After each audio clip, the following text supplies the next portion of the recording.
सुधातमक्षरे नित्ये त्रिधामत्रात्मिका स्थिता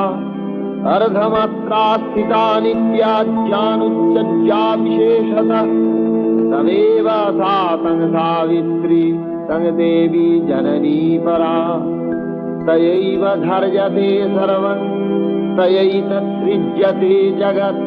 तयैतत्पल्लते देवी समक्ष्यन्ते च सर्वदा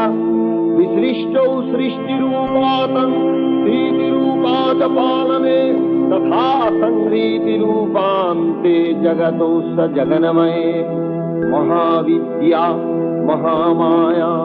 महामेधा महास्मृति महामहा च भवती महादेवी महासुरी प्रकृतिस्तञ्च सर्वस्व